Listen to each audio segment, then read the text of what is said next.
Bismillahirrahmanirrahim. Assalamualaikum warahmatullahi wabarakatuh. Apa kabar anak-anak sekalian? Apa kabar ayah bunda yang semoga selalu dalam keadaan sehat walafiat, jasmani maupun rohani. Baiklah, setelah kita melalui PTS, bab 1 dan bab 2, kita lanjutkan di bab 3, yaitu tentang Asmaul Husna. Beriman kepada Allah melalui Asmaul Husna. Bagian dari beriman kepada Allah adalah beriman kepada Asmaul Husna, nama-nama yang baik dan sifat-sifatnya yang luhur sebagaimana yang ada dalam Al-Quran dan dijelaskan melalui Rasulnya. Kita wajib mengimaninya tanpa ada keraguan sedikit pun dan menjauhkan dari penyerupaan terhadap sifat-sifat makhluknya. Nama-nama Allah Subhanahu wa taala mempunyai pengaruh yang luar biasa bagi siapa saja yang selalu membacanya. Sebagaimana firman Allah Subhanahu wa taala, A'udzubillahi minasyaitonirrajim. Bismillahirrahmanirrahim. Walillahil asmaul husna fad'uuhu biha wa dzarul ladzina yulhiduna fi asma'ihi sayujzauna ma kanu ya'malun. Yang artinya, dan Allah memiliki Asmaul Husna, nama-nama yang terbaik. Maka bermohonlah kepadanya dengan menyebut Asmaul Husna itu dan tinggalkanlah orang-orang yang menyalahartikan nama-namanya. Mereka kelak akan mendapatkan balasan terhadap apa yang telah mereka kerjakan. Quran Surat Al-A'raf ayat 180.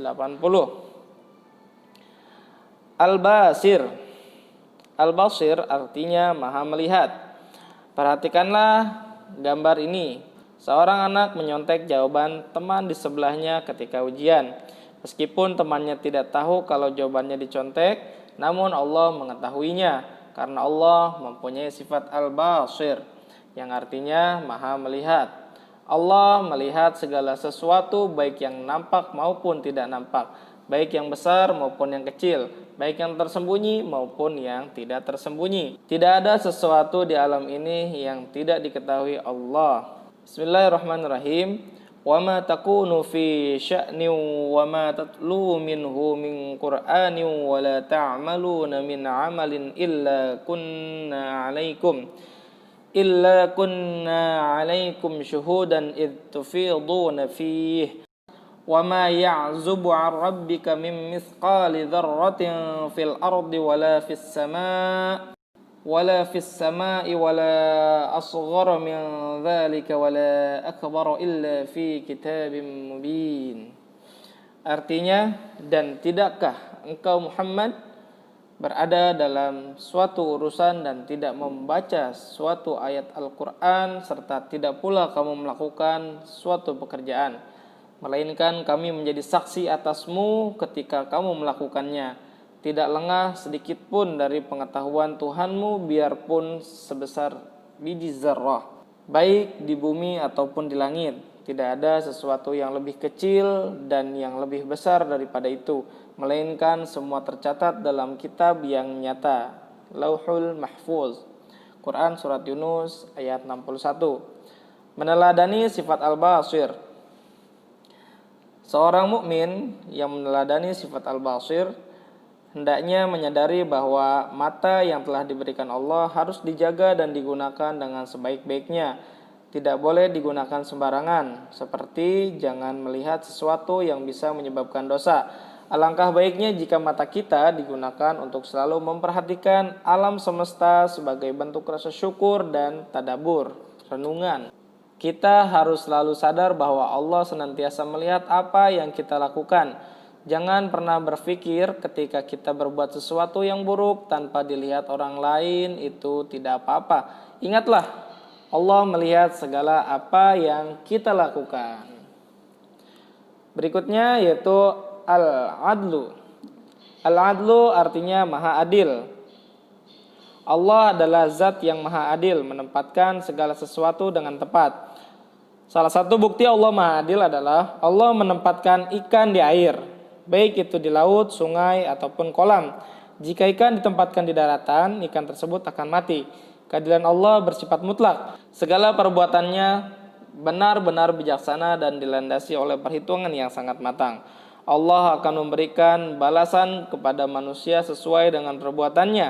Allah tidak akan pernah salah memberikan balasan. Allah tidak akan memberikan hukuman kepada orang yang tidak bersalah. Nah, sekarang kita meneladani sifat al-adlu. Seorang mukmin yang meneladani sifat al-adlu hendaknya belajar adil terhadap diri sendiri sebelum ia berbuat adil kepada orang lain. Seperti adil ketika berperilaku, berpenampilan, serta tidak melakukan suatu perbuatan berdasarkan rasa benci, amarah, dan dendam. Orang yang meneladani sifat ini ketika berbuat selalu bijak dan adil dalam mengambil segala keputusan.